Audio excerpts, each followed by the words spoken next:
시편 1편 1절로 3절.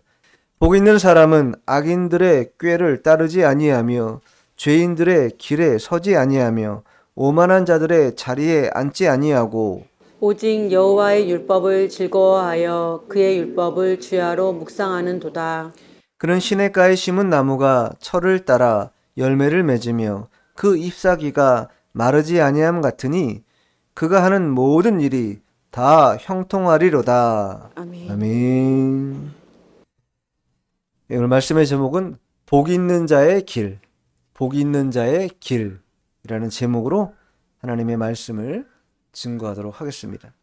이 초대교회 당시에는 그리스도인들을 가리켜서 뭐라고 일컬었냐면 그 길에 속한 사람들, 그 길에 속한 사람들이라고 일컬었습니다. 왜냐하면 예수님께서 요한복음 14장 6절에 내가 곧 길이요 진리요 생명이니 나로 말미암지 않고는 아버지께로 올 자가 없다 말씀하지 않으셨습니까? 내가 곧 길이다 라고 말씀하셨기 때문에 예수 믿는 사람들이 그 길에, 즉 예수님의 길에 속한 사람들이다 이렇게 일컬었다라는 거예요. 그러니까 이 말의 본심이 무엇이겠습니까? 예수님을 따르고 본받는 자들이 크리스천이다. 크리스천은 예수님을 따르고 본받는 자, 그러한 자들이 크리스천이라는 것입니다. 성경은 종종 두 길에 대한 이야기를 하고 있어요. 두 길. 예레미야는요, 두 길에 대해서 한 길은 악한 길이다. 또 한 길은 선한 길이다. 이렇게 구분해서 길의 중요성을 우리에게 말해주고 있는데 예레미야 한번 찾아보겠습니다. 예레미야 18장 15절. 물은 내 백성은 나를 잊고 허무한 것에게 분향하거니와 이러한 것들은 그들로 그들의 길 곧 그 옛길에서 넘어지게 하며 곁길 곧 닿지 아니한 길로 행하게 하여 허무한 것에 분향한다. 즉 우상 숭배한다는 얘기 아니겠습니까? 이러한 걸음, 우상 숭배하고 바알과 아스타롯을 섬기는 그런 악한 행위들은 곧 어떤 것이냐? 옛길에서 넘어지게 하는 길이다는 거예요. 옛길에서 넘어지게 하는 길이다. 예레미야 선지자는요, 옛길을 어떻게 평했냐면 옛적 길이라고도 말했어요. 예레미야 6장 16절에 보면 옛적 길, 곧 선한 길이다 이렇게 표현합니다. 옛적 길, 선한 길이다.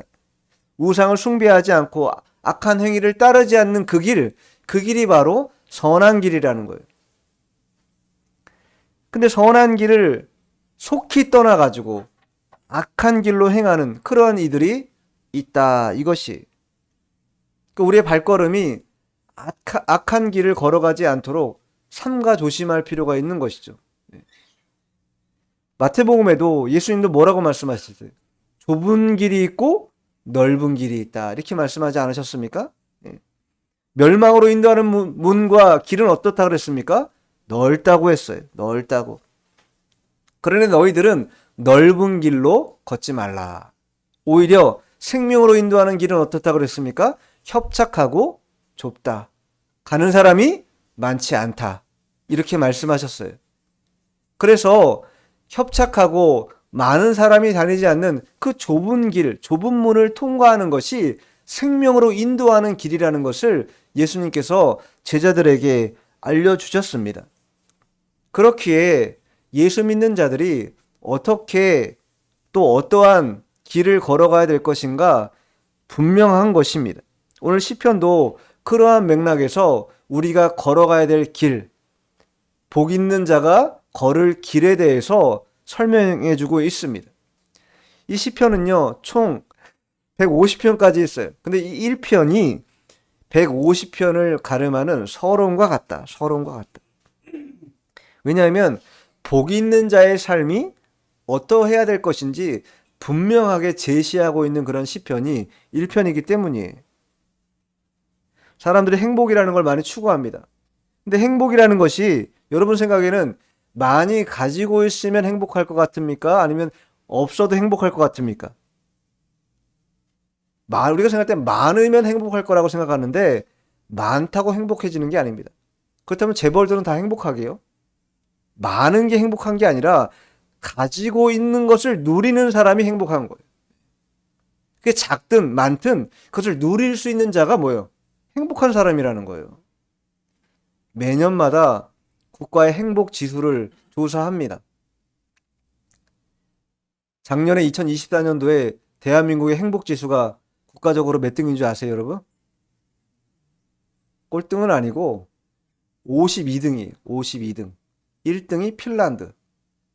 1등부터 거의 10위권 내가 이 북유럽에 속해 있는 사람들이에요. 왜 그런지 모르겠는데 5위가 이스라엘이고 나머지 거의 북유럽에 속해 있는 국가들이 이 행복 지수가 높은 그런 국가들이었습니다. 아시아에서는 어디가 제일 높았냐면 싱가포르이 제일 높아요. 30등. 31등이 대만. 일본이 51등. 대한민국이 52등. 중국이 60등. 쭉 나와 있어요. 그런데 여러분 2011년도에 조사에 의하면 부탄이란 나라 아시죠? 부탄. 전 세계에서 가장 가난한 나라입니다. 그 부탄이 행복지수가 1등이었어요. 그렇게 가난한데 무슨 행복한 게 뭐가 있어? 먹을 것도 없고 가난해가지고 무슨 행복지수가 있을까 생각하는데 그 나라가 행복지수가 1등이었다는 거예요. 2011년도에. 그런데 2019년도에 다시 조사를 했는데 그 부탄이라는 1등 나라가 어떻게 된 줄 아십니까? 98등. 그 8년 사이에 무슨 일이 그 나라에 벌어졌냐면 인터넷이 들어가고 전자기기가 들어가고 세상 이렇게 물질화된 것들이 쭉 들어가게 되면서 행복지수가 현격하게 떨어졌다라는 거예요. 그러니까 우리가 생각할 때 많이 가지고 있고 뭔가 편리를 누릴 수 있는 것들이 많아지면 많아질수록 우리의 행복지수가 높아질 것 같은데 그렇지 않다라는 거예요. 오히려 그 행복지수가 점점 떨어져가지고 정말로 비참한 그런 삶을 살아간다라고 느끼는 자괴감을 얻는 사람들이 오히려 더 많아진다라는 거예요. 우리가 풍요 속의 빈곤이라는 말 하잖아요. 사람도 친구 이 핸드폰에 보면 친구가 막 1000명, 2000명 돼. 근데 정작 내 마음을 허심탄회하게 털어놓을 수 있는 그런 진정한 친구가 몇 명 있냐 물어보면 있어요, 없어요? 없는 경우가 더 많아요. 그냥. 그러니까 그러한 허수들이 우리 인생을 만족시키냐? 허수들이 인생을 만족시키지 않는다라는 거예요. 자기가 작게 가졌건 그것이 정말 남들이 생각할 때 아무것도 아닌 것 같은 미미한 것이라 할지라도 그것을 가지고 누릴 수 있는 사람이 되면 행복해질 수 있다라는 것입니다. 오늘 성경 본문은 특별히 시편은 그러한 의미에서 우리에게 행복이라는 게 무엇인가, 복이라는 게 무엇인가, 참다운 복이 무엇이며 복된 삶이라는 것은 어떠한 삶이며 그 복된 삶을 위해서 삶의 궤적을 살아가는 자들의 결과들이 어떻게 도출되는지 이 시편을 통해서 우리에게 알려주고 있어요. 자, 그러면 1절 한번 읽어볼까요? 시작. 복 있는 사람은 악인들의 꾀를 따르지 아니하며 죄인들의 길에 서지 아니하며 오만한 자들의 자리에 앉지 아니하고. 복 있는 이라는 말, 복 있는 이라는 말이 히브리어로 아쉬레입니다. 아쉬레. 히브리어로 아쉬레라고 하는데 복이라는 거죠. 복이 있다라는 것인데 원래 의미가 무슨 의미냐면 곧다, 올곧다 하는 말 쓰지 않습니까? 곧다 혹은 똑바로 가다 이런 뜻이. 이게 아쉬레 즉 복이 있다라고 하는 말의 어원이라는 거예요. 그리고 그 어원을 따라서 2차적으로 번영과 성공 이런 것들이 따라옵니다. 그러니까 즉 복이라는 게 뭐냐? 성경이 제시하는 이 복, 시편 기자가 말하는 이 복이라는 것은 하나님께서 제시하시는 삶의 길을 어떻게 해야 된다는 거예요? 똑바로 걸어가야 된다라는 거예요. 하나님이 제시하시는 길을 똑바로 걸어가는 것, 그리고 그렇게 걸어가다 보면 그 자체로 복이 있고 하나님의 번영과 또 성공이 우리에게 주어지게 된다라는 것이, 그게 시편 기자가 말하는 복이다. 그러면서 이 시편 기자는 그 복 있는 사람이 되기 위해서 세 가지를 하지 말아야 된다 이렇게 말해요. 첫 번째가 뭡니까? 악인의 꾀를 따르지 않아야 된다. 악인의 꾀. 우리 주변에 악인들이 얼마나 많습니까? 이 얘기는 뭐냐면요, 악인의 사상을 따라가지 말라라는 거예요. 사악한 자들의 마음을 따라가지 말라라는 거예요. 그들의 권고를 따르지 말라라는 것이. 그러면 그게 사악한 것인지 잘못된 악사상인지 어떻게 판별할 수 있겠습니까? 내 안에 그것을 가름할 수 있을 만한 진리가 가득 채워져야 그게 잘못된 사상인지 또 악한 권고인지를 깨달을 수 있는 거 아니겠습니까? 그러니까 마음에 하나님의 진리의 말씀을 가득 채워서 이 악인의 꾀를 따라가지 않는 것, 이게 첫 번째라는 거예요. 두 번째는 뭡니까? 죄인들의 길에 서지 않는 것이다. 죄인의 길에 서지 않는 것. 악인의 꾀를 따르다 보면 그들의 생활 양식을 어떻게 하겠어요? 본받게 되겠죠. 그리고 그 잘못된 라이프 스타일을 계속 닮아가게 된다는 거예요. 그러면 뭐가 쌓이겠어요? 죄인들의 길에 여기 뭐 서지 아니하며 멈추게 된다라는 거예요. 멈추게 된다. 그 잘못된 사상을 계속 받아들이고 따라가다 보면 발걸음이 멈춰버린다라는 거예요. 어디에 멈춰요? 잘못된 곳에 멈춰가지고 고착화된다라는 거예요. 움직여지지 않는다라는 거예요. 꾀를 따른다라는 건 상당히 유동적인 거잖아요. 선택적이라는 거예요. 이것도 선택할 수 있고 저것도 선택할 수 있는 유동적인 상태라고 하는데 그 악인의 상태가 넘어가가지고 죄인의 길에 서게 되면 어떻게 돼요? 멈춰버린다라는 거예요. 순간. 서게 된다라는 거예요. 이제 그 잘못된 생활 방식이 루틴이 돼가지고 나를 계속 어둠으로 흑암으로 이끌어가게 만드는 게 두 번째 단계라는 거예요. 마지막 세 번째 단계가 뭡니까? 오만한 자의 자리에 앉지 않는 것이다. 이 하나님이 제일 미워하는 게 뭡니까? 교만이에요, 교만. 악인도 죄인도 물론 나쁩니다. 나쁜 죄질을 가진 자들이에요. 그러나 하나님 더 극도로 싫어하고 미워하는 게 뭐냐면 오만함, 즉 교만이라는 교만. 이 오만함, 교만을 왜 싫어하냐면 이 오만한 자들은 뭘 싫어합니까? 여호와 하나님의 진리와 공의를 뭐예요? 조롱해요. 자신이 많이 알고 있고 지식을 가지고 있기 때문에 여호와 하나님의 진리와 공의 이런 것은 쓸데없는 것이다. 이렇게 조롱한다라는 거예요. 그리고는 하나님의 뜻에 순종하는 사람들을 또 어떻게 합니까? 비웃어요. 네. 또 바보 같은 것들. 저 일요일날 집에서 푹 잠자고 쉬면 더 몸에도 유익하고 좋을 텐데 새벽같이 나가가지고 저 뭐하는 짓이냐. 네. 저 쓸데없는 짓 한다. 그렇게 비웃고 조롱한다라는 거예요. 왜 그렇습니까? 그들의 마음에 교만함이 있기 때문에 오만한 마음이 있기 때문입니다. 사람도 사람 주변에 우리 주변에 친구들이나 내 옆에 있는 사람들을 볼 때 교만한 사람들이 있으면 그 사람 좋아합니까? 싫어합니까? 좋아하는 사람 없어요. 겉으로는 뭐 나와 어떤 이해관계 있으면은 겉으로는 막 빵긋빵긋 웃기도 하고 하겠지만 실제적으로는요 상당히 싫어합니다. 교만한 사람을 누가 좋아하겠어요? 하나님도 싫어한다라는 거예요. 교만한 거. 근데 죄라는 게 악이라는 게 이렇게 점진적으로 악화된다라는 거예요. 계속해서 점점점. 꾀를 따르다 보면 서게 되고 서게 되다 보면 안고 싶은 것이 사람 마음이라는 거예요. 아예. 이런 사람들 특징이 뭡니까? 악인, 죄인, 교만한 자들. 복 있는 자가 걸어야 될 그 길에서 제외된 자들. 그러한 자들이 가진 특징이 뭐냐?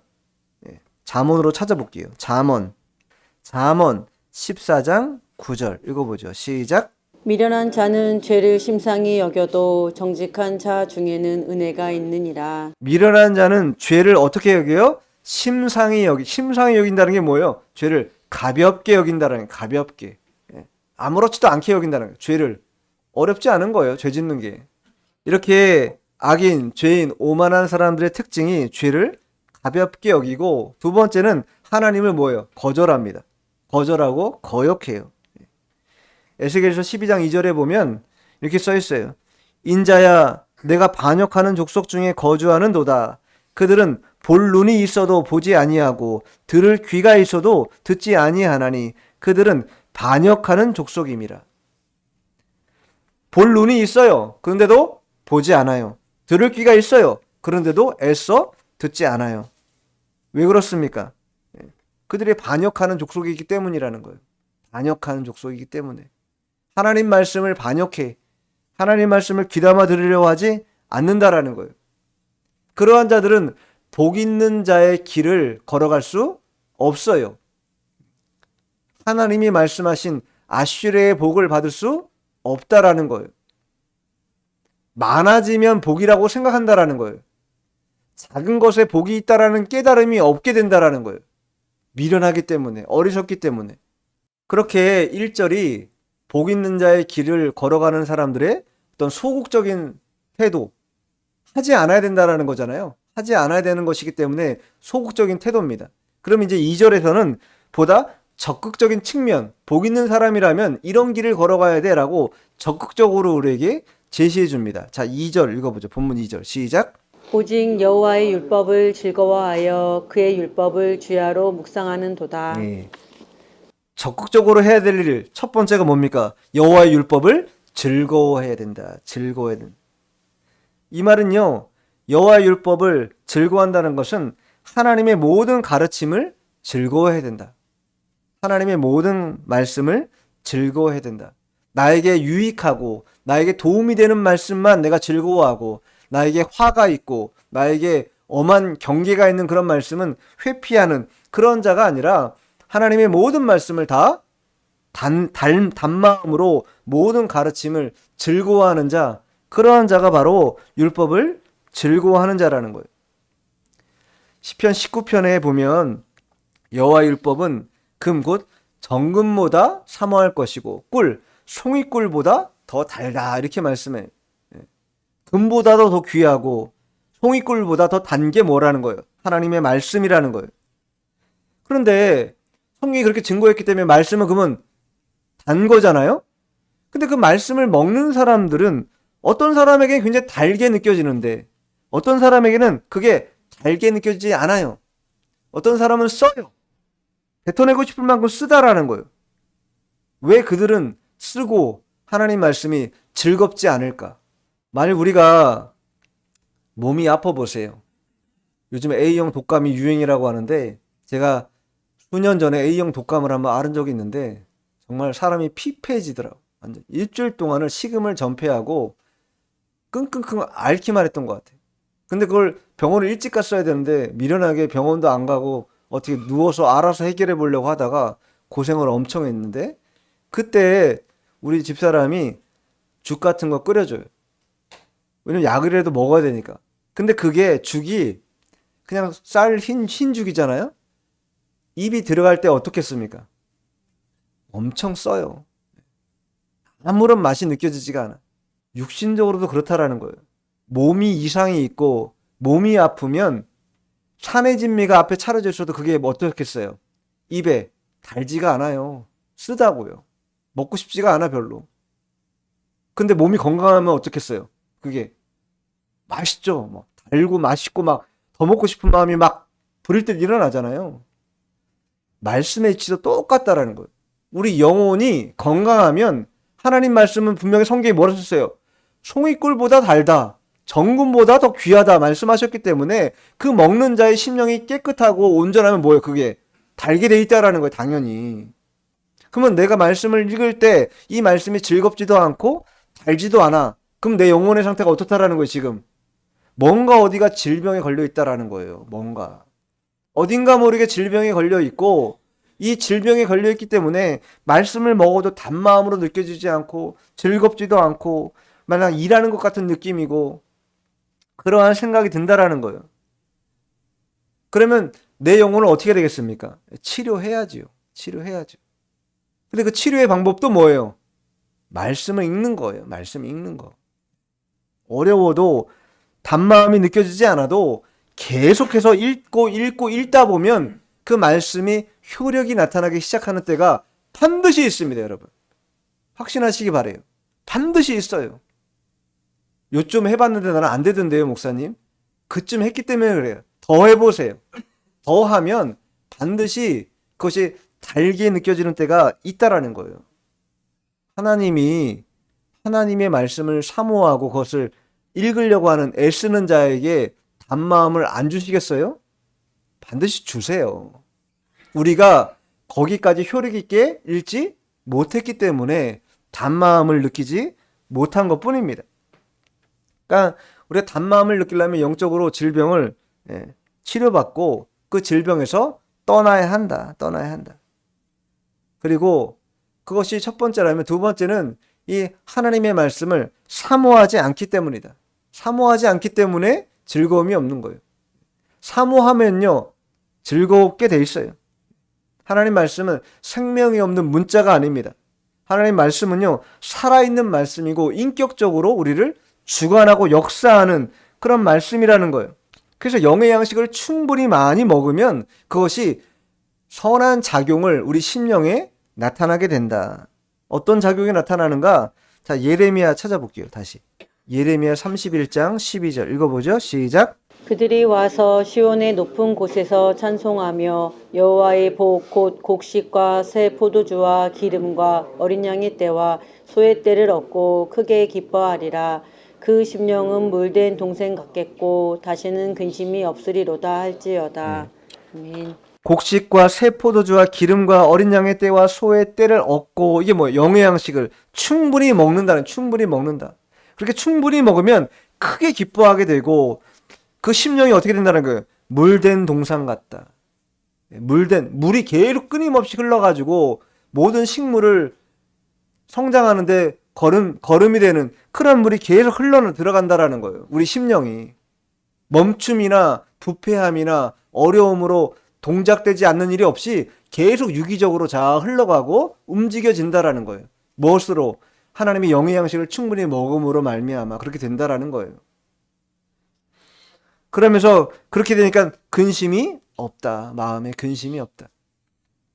이런 마음에 근심 없는 것만 해도요, 큰 복입니다. 그렇지 않아요? 많이 가지면 뭐 하겠어요?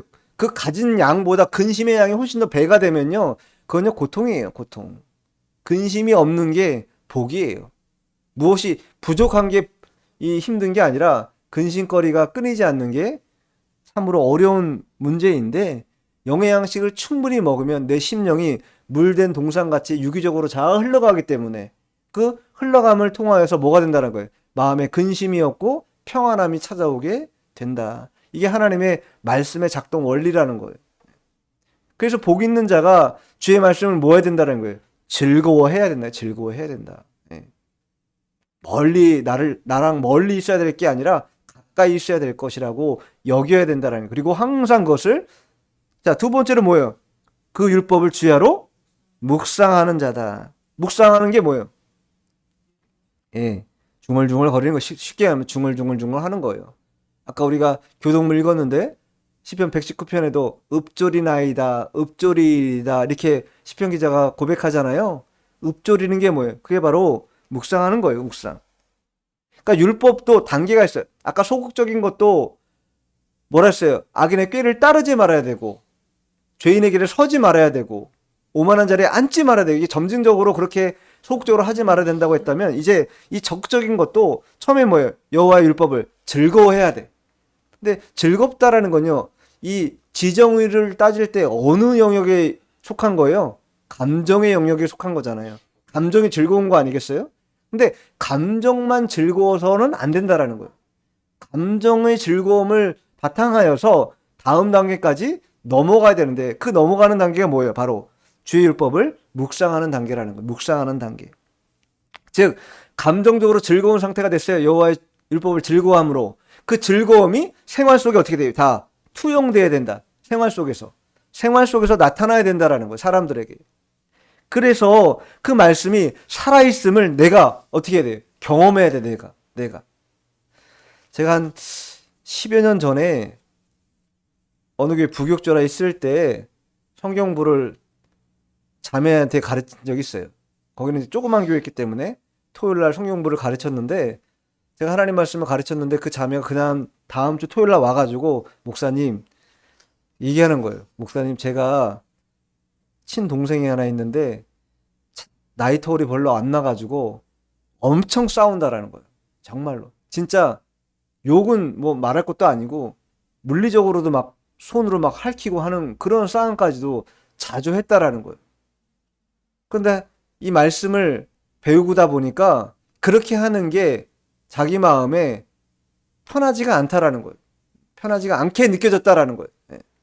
동생한테 쉽게 그냥 험한 말하고 이 바보야 뭐 이런 말은 그냥 기본이고 험한 말을 막 했는데 하나님께서 말씀을 그렇게 함부로 하는 걸 원치 않는다라는 것을 성경을 통해서 알게 되면서부터 그거를 하는 게 싫다라는 거예요. 하고 싶지 않은 마음이 찾아왔다라는 거예요.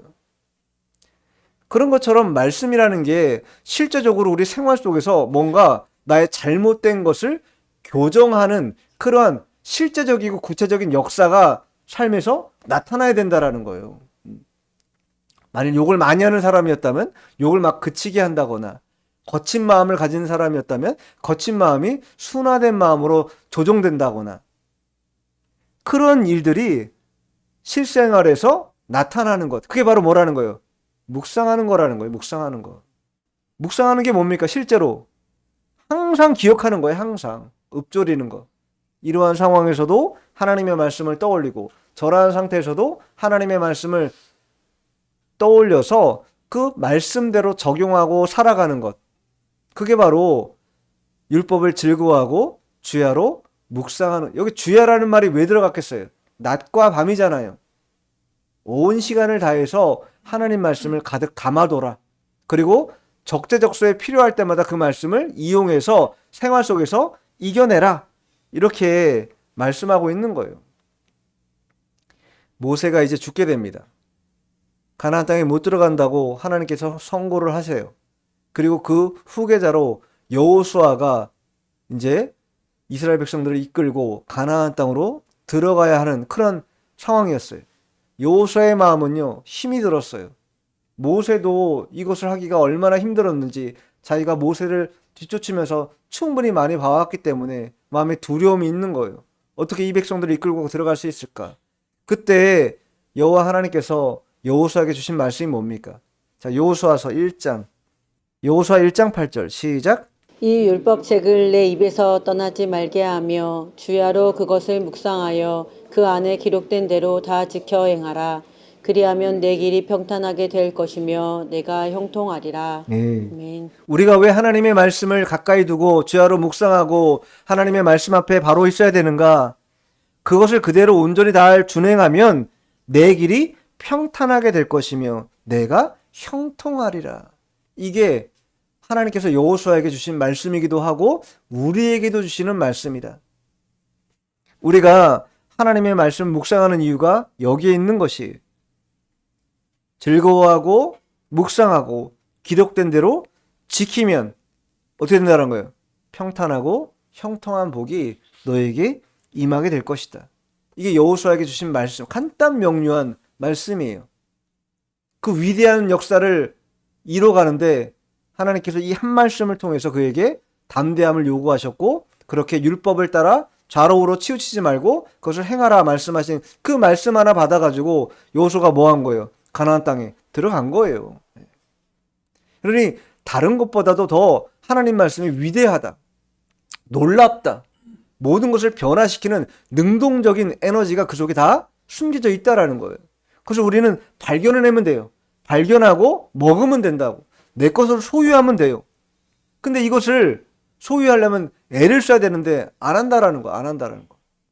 왜 그렇게 반대급부를 줘가면서까지 성경을 읽으라고 해요?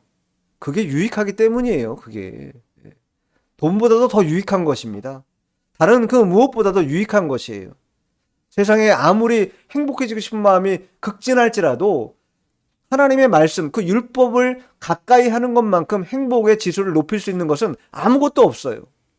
그렇기 때문에 시편 기자가 150편을 아우르는 첫 번째 시편으로 복 있는 자는 이렇게 얘기하고 있는 거예요. 여호와의 말씀을 즐거워하고 주야로 그 말씀을 묵상하는 자, 그 자가 바로 복 받을 자, 복 있는 자의 길을 걷는 자라는 거예요. 그러면 그렇게 걷는 자가 어떻게 되는가? 오늘 3절이 말하고 있어요. 본문 3절 시작. 그는 시냇가에 심은 나무가 철을 따라 열매를 맺으며 그 잎사귀가 마르지 않음 같으니 그가 하는 모든 일이 다 형통하리로다. 아까 여호수아 1장 8절에도 내 길이 평탄하게 될 것이며 내가 형통하리라 말씀하셨고 오늘 시편 1절 1편 3절에도 마지막에 모든 일이 다 형통하리로다. 어떻게? 마치 철을 따라 시냇가에 심은 나무가 철을 따라 열매를 맺는 것처럼 잎사귀가 마르지 않는다. 왜 마르지 않아요? 물길이 있으니까, 물이 잘 대주니까 잎사귀가 마를 일이 없겠죠.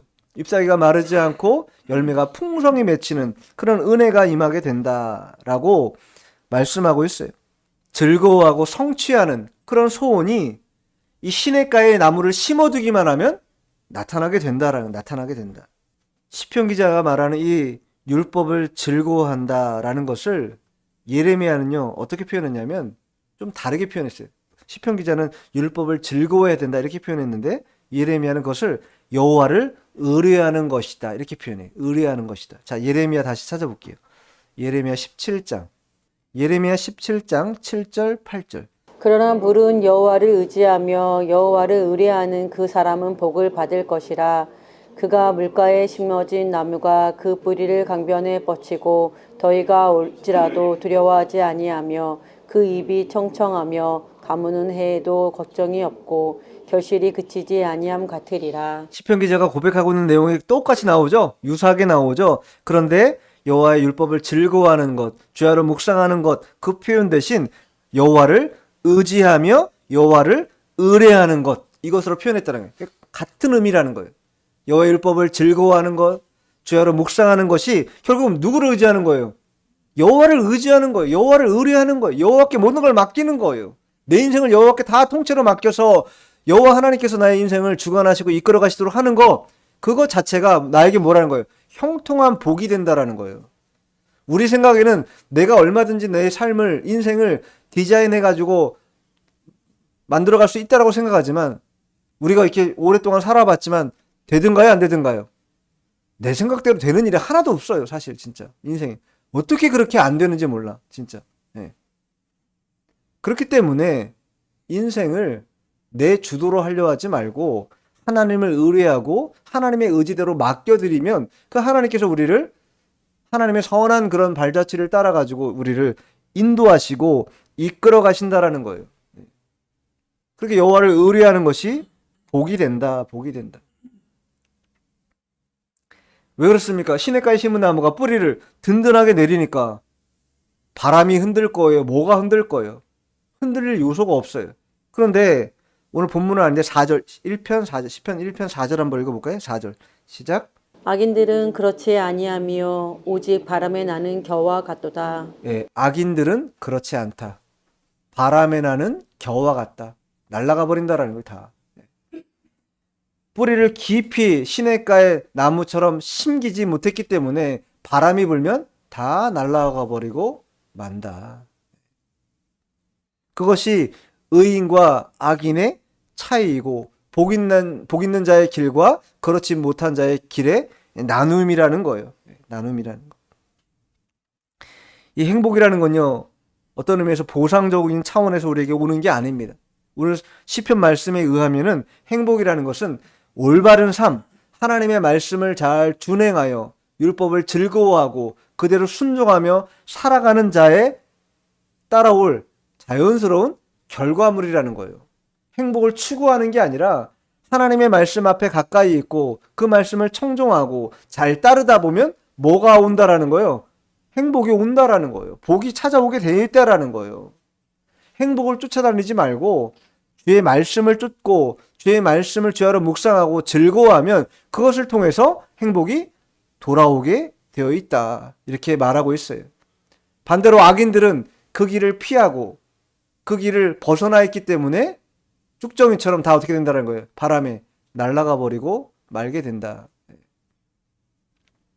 2025년도의 첫 예배 말씀을 복 있는 자의 길이라는 제목으로 함께 나눴습니다. 올해는요, 하나님을 의뢰하시기 바랍니다. 철저하게 하나님을 의지하고 의뢰하시고 그 의뢰함의 증거로 여호와의 율법을 즐거워하고 주야로 그 율법을 묵상하는 자, 그런 자가 되어서 악인의 길을 걷지 않고 의인의 길을 걷는 복 있는 자의 길을 걷는 우리 모두가 되어야 되겠습니다. 기도하겠습니다.